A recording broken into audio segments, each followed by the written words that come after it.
Olá, alunos da Escola Celestino de Souza, aqui é o professor Valver. Hoje nós vamos ter mais uma videoaula do conteúdo de História para os nonos anos. Os conteúdos que nós vamos trabalhar nessa videoaula é o primeiro governo de Vargas e o Estado Novo, período em que Vargas manteve-se no poder de 1930 a 1945. Então, esse período em que Vargas teve ao poder é um período em que acontece várias reviravoltas, acontece várias transformações na política brasileira. Para se ter uma ideia, Vargas teve o resultado negativo nas eleições de 1930, ele perdeu as eleições, mas mesmo assim, através de uma revolução, ele assumiu o poder e passa até 1945 sem ser eleito pela população nenhuma vez. A gente vai entender como isso ocorreu, né? Tem a fase provisória, a fase constitucional e a fase da ditadura, chamada de Estado Novo, mas também foi um período em que ocorreram muitas conquistas, principalmente na legislação trabalhista brasileira. Daí, Vargas, além de ter sido um presidente bastante polêmico, ele foi considerado por algumas pessoas também como pai dos pobres. Vargas teve que renunciar ao poder em 1945 e no mandato seguinte ele é eleito com a maioria dos votos. Então, por isso, é bastante curioso a gente estudar esse período da história do Brasil.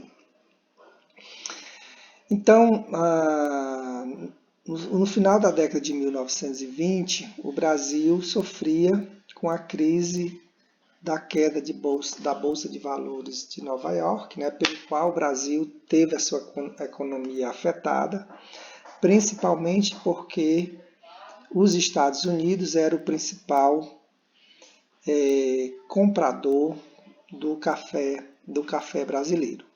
Então, com a crise de 29, houve uma queda nas exportações e provocou um acúmulo dos estoques do café aqui no Brasil. Um outro fator importante é que durante a Primeira República, a gente viu que o poder político estava centralizado entre os políticos de São Paulo e Minas Gerais. A gente até falou sobre a chamada República Café com Leite, onde essas oligarquias, ou o Brasil oligárquico, onde essas oligarquias elas controlavam o poder político, principalmente para indicar os futuros presidentes do Brasil. Né? Então, foi uma política estabelecida também pela chamada política dos governadores, onde esse grupo, né, essas oligarquias, controlavam o poder tanto nos estados como no país. Então, o que ocorreu nas eleições de 1929 foi o rompimento desses acordos, né, entre essas oligarquias, em que um determinado mandato era um candidato indicado por São Paulo e outro por Minas Gerais. Então, em 1929, houve um rompimento, né, desses acordos, né, e aí foi criado uma chapa de oposição chamada Aliança Liberal, pelo qual Getúlio Vargas se candidata como presidente. Então, ocorrem as eleições de 1930, o resultado dá positivo para Júlio Prestes, né, que ganhou com uma vantagem significativa de votos, mas esses resultados foram contestados. Né? A maioria da população não aceitou, já que as pesquisas, tudo indicaria que que Vargas ganharia as eleições e, portanto, atribuindo aí fraudes no processo eleitoral. E aconteceu também a revolta da Princesa, que foi um movimento que aconteceu na Paraíba, né, em qual o presidente da província eleito lá, o João Pessoa, ele passou a instituir cobranças de impostos entre os municípios do interior paraibano e o Porto de Recife. Essa medida visava centralizar os recursos na mão do governo estadual para sanar as finanças do Estado. Então, houve um descontentamento, né, em relação a isso, e na cidade de Princesa Isabel, aconteceu uma rebelião, né, contra o João Pessoa, e aí, a partir de então, aconteceu, né, por outras questões, aconteceu o assassinato do governador do estado, né, diante dessa rebelião. Só que o assassinato de João Pessoa foi visto como uma questão de política nacional, não local. Né? Mesmo sem ter uma ligação direta com os acontecimentos de Princesa Isabel, a morte de João Pessoa pôs fim à revolta, né? E foram utilizados para incentivar também as pessoas a lutarem para colocar Getúlio Vargas no poder. E aí é que acontece a chamada Revolução de 30. Né?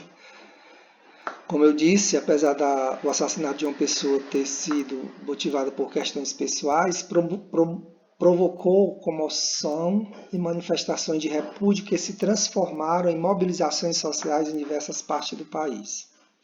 E aí, temendo uma guerra civil, os altos escalões militares depuseram o presidente Washington Luiz, que estava terminando seu mandato, por uma junta militar, e em seguida transferiu para Getúlio Vargas o governo do país. Então, de 1930 até 1934, Getúlio Vargas vai estar no poder no chamado governo provisório. E aí ele assume o poder com algumas medidas, né, iniciais, como ele vai dissolver o Congresso Nacional e as Assembleias Legislativas Estaduais e Municipais, substituindo os presidentes de Estado por interventores. Então, interventores eram pessoas da própria confiança do governo central que colocava esses interventores em lugar dos presidentes de Estado que haviam sido eleitos. Ele decretou a criação do Ministério dos Negócios da Educação e da Saúde Pública sob o comando do governo federal. Criou o Ministério do Trabalho, Indústria e Comércio e, em 1931, criou a Lei da Sindicalização. Nessa lei da sindicalização, os sindicatos, né, das diferentes categorias de trabalhadores passaram a ser atrelados ao próprio governo. Então foram concedidos benefícios com a fixação de jornada de trabalho em 8 horas diárias, foi instituída a carteira de trabalho profissional, as férias, o direito à aposentadoria, entre outros direitos aos trabalhadores. Daí eu ter falado que, apesar de governar de uma forma autoritária, o Getúlio Vargas ele acabou sendo considerado o pai dos pobres devido à instituição desses benefícios aos trabalhadores. Em 1932, ele criou o Código Eleitoral. E aí o primeiro ponto de divergência entre os grupos que apoiavam a Aliança Liberal, que colocaram Getúlio Vargas no poder, foi a duração do governo provisório. Em 1932 foi criado o Código Eleitoral Brasileiro e a Justiça Eleitoral para a fiscalização das eleições e o reconhecimento dos candidatos eleitos. Foi instituído o voto secreto e o direito ao voto feminino. Uma observação: de acordo com esse código, apenas as mulheres casadas, com autorização dos maridos, poderiam votar, assim como as viúvas e solteiras que comprovassem renda própria. Mas também as mulheres não tinham voto obrigatório. Em 1934, essas restrições foram revogadas e somente em 1946 o voto feminino tornou-se obrigatório. Em 1932 acontece a chamada Revolta Constitucionalista. Essa revolta surgiu como resposta às medidas centralizadoras do governo provisório. Os paulistas exigiam a elaboração imediata de uma nova Constituição e reivindicavam a substituição do interventor de Pernambuco, indicado por Getúlio Vargas, por um civil nascido em São Paulo. O Partido Democrático, que havia apoiado as eleições de Vargas, aliou-se ao partido opositor, chamado o Partido Republicano Paulista, e formaram a Frente Única Paulista. Em julho do mesmo ano, uma revolta armada eclodiu em São Paulo, onde tropas rebeldes ocuparam os quartéis e tomaram o controle do Estado. Como não tiveram o apoio dos mineiros e dos gaúchos, que inicialmente haviam se comprometido a entrar nesta luta para atacar a capital federal, acabaram isolados e tiveram que assinar a rendição após 3 meses de luta. O Brasil vivia uma nova fase, E aí, apenas em 1934, foi feita a nova Constituição para o Brasil. Então, para a elaboração dessa nova Constituição, em maio de 1934, ocorreram as eleições para a Assembleia Nacional Constituinte, que foi promulgada em 16 de julho de 1934. A nova Carta estabelecia, entre outras coisas, a manutenção do federalismo como sistema de governo do país, voto feminino para as mulheres que ocupassem cargos públicos e obrigatoriedade do voto masculino para maiores de 18 anos. Ensino primário gratuito, extensivo aos adultos. E, ao final dos trabalhos, a Assembleia Constituinte, por voto indireto, elegeu Getúlio Vargas para presidente do Brasil por mais 4 anos. Então, a gente viu que ele passou 4 anos, de 1930 a 1934, como governo provisório. Então, apenas o Congresso, a Assembleia Constituinte, elegeu ele, o que a gente chama de eleição indireta. Não foi o povo que votou. Elegeu ele por mais 4 anos, que daria de 1934 a 1937, onde deveria se convocar a eleição para escolher um novo presidente para o Brasil. A radicalização política no Brasil. As concepções ideológicas contrárias, ou seja, antagônicas, vivenciadas no pós-Primeira Guerra Mundial, entre os regimes totalitaristas e os comunistas, deram origem no Brasil a 2 grupos. Então, influenciado seja pelos regimes totalitário, fascismo, nazismo, ou sobre o regime comunista, foram criados aqui 2 grupos. A Ação Integralista Brasileira, com tendência fascista, aliada aí ao nazismo e ao fascismo, e a Aliança Nacional Libertadora, com a tendência antifascista, que reunia comunistas, socialistas, tenentes insatisfeitos com o governo. A Aliança Nacional Libertadora defendia uma política anti-imperialista, a nacionalização das empresas estrangeiras, a reforma agrária, suspensão da dívida externa e a implantação de um governo popular. 4 meses depois de fundada a Aliança Nacional Libertadora, já tinha mais de 80 mil filiados e foi considerada ilegal pelo governo de Getúlio Vargas. E aí, nesse período, acontece a chamada intentona comunista. Com a Aliança Nacional Libertadora na ilegalidade pelo governo, a perspectiva de tomar o poder por meio da luta armada ganhou força o movimento comunista com o apoio do Partido Comunista do Brasil, o PCB. Liderado por um ex-militar, Luiz Carlos Prestes, foram organizados levantes que ocorreram simultaneamente em 3 bases militares, uma em Natal, outra em Recife e no Rio de Janeiro. Em Natal, os revoltosos instauraram o governo provisório, que durou 4 dias, e nos outros 2 estados a rebelião foi controlada rapidamente. Com o fim da rebelião, o governo iniciou uma violenta perseguição aos seus opositores. Prestes e sua esposa, Olga Benário, que era de origem judia, que na época estava grávida, foram presos.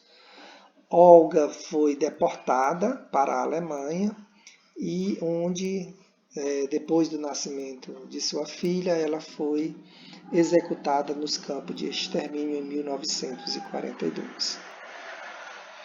Tem um livro e um filme chamado Olga, quem tiver condição de assistir seria uma boa indicação. E aí a gente vai falar sobre a outra fase, né, do governo de Vargas, chamado de Estado Novo, que foi um período em que Vargas deveria convocar a eleição, ele não convoca, ele usa como justificativa a intentona comunista, né, o risco dos comunistas tomarem o Brasil, e aí resolve ele ficar no poder sem convocar eleições. Inclusive, ele utiliza, né, esse contexto para decretar o chamado estado de sítio. No estado do sítio, ele não dependia de Congresso, não dependia do Judiciário, né, e ele poderia perseguir e prender a quem ele julgasse, quem fosse ameaça ao governo. De acordo com a Constituição de 1934, a eleição para presidente da República deveria ocorrer em 3 de janeiro de 1938. Em plena campanha eleitoral, a imprensa divulgou a existência de uma conspiração comunista para tomar o poder, denominado Plano Cohen. Há indícios que esse plano foi forjado pelo membro do Estado-Maior do Exército, que serviram como pretexto para que Vargas decretasse a dissolução do Congresso Nacional e iniciasse uma ditadura que recebeu o nome de Estado Novo. Então, a maioria das pessoas julga que isso foi uma farsa, né? Foi uma jogada para que ele pudesse ficar no poder e agir de uma forma ditatorial.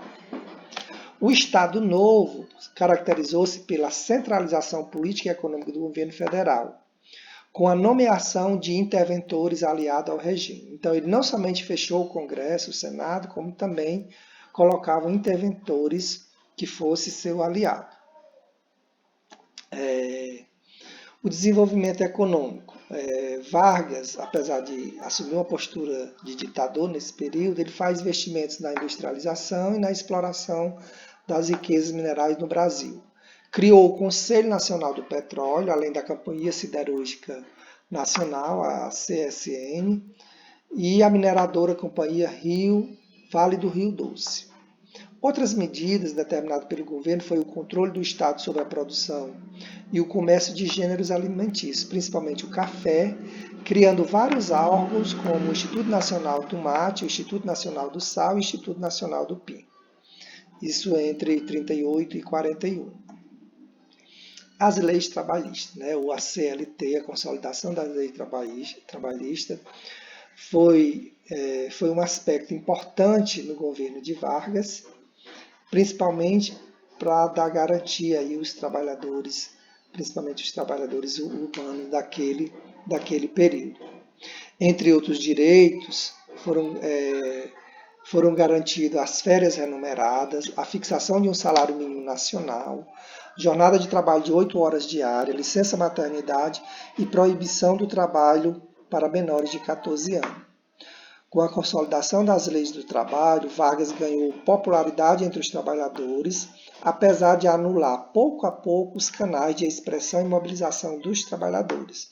Como eu disse, os sindicatos passaram a ser controlados pelo próprio Estado, né? A partir de 1935. Cultura e propaganda a favor do Estado. Assumindo um caráter dualista e às vezes contraditório, o Estado Novo decretava a lei que beneficiava os trabalhadores, ao mesmo tempo em que silenciava os sindicatos.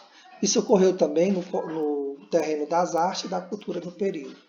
Ao mesmo tempo em que realizava o investimento para a valorização do rádio, do cinema e do patrimônio histórico nacional, perseguiu diversos artistas e intelectuais contrários ao regime. Reconhecendo o rádio como importante meio de comunicação, introduziu a propaganda no seu governo e criou em 1938 a Hora do Brasil, conhecida hoje como a Voz do Brasil. Ele criou também um departamento de imprensa e propaganda, a DIP, em 1939, que era responsável por fazer a propaganda oficial do Estado Novo, promovendo a figura do Getúlio Vargas. A DIP procurava demonstrar a necessidade de recuperar a ordem interna e a imagem de uma nação unida e forte, apta a caminhar para o futuro de prosperidade e paz. A DIP também era responsável por censurar os meios de comunicação, dirigir os programas de radiodifusão do governo e promover manifestações cívicas que ajudavam a divulgar a ideologia do Estado Novo. A cultura popular, o samba, que no século anterior, no milênio anterior, era considerado desvalorizado, no governo de Vargas foi visto como como um meio para transmitir as ideias positivas do trabalho. Assim, o governo investiu em artistas para criar um samba mais educado e civilizado, exaltando o trabalhador e o nacionalismo. O fim do Estado Novo, com a participação do Brasil ao lado dos aliados da Segunda Guerra Mundial, criou uma contradição que acabou enfraquecendo o governo, pois o mesmo Estado que lutava contra o nazifascismo mantinha um governo com características ditatoriais e também porque o conflito trouxe uma série de dificuldades para a população, como aumento de preço e problemas de abastecimento de alimentos. O crescente descontentamento favoreceu a organização de setores contrários ao governo. E pressionado pelas campanhas por democracia e pela legalização dos partidos políticos, Vargas anunciou em abril de 1945 a anistia, ou seja, o perdão aos presos políticos, e extinguiu o Departamento de Imprensa e Propaganda. Antes mesmo das eleições, surgiu um movimento apoiado por populares, conhecido como queremismo, que reivindicava a permanência de Vargas no poder. Em outubro de 1945, Vargas foi forçado pelos militares a renunciar ao poder. Então a gente finaliza mais o capítulo 7, os conteúdos, a leitura de vocês é indispensável. E está aí as questões, os recapitulando, as páginas, as questões que vocês deverão fazer. Vocês terão até a próxima aula para copiar essas questões, responder e me enviar pelo WhatsApp. Por hoje é só e até a próxima aula.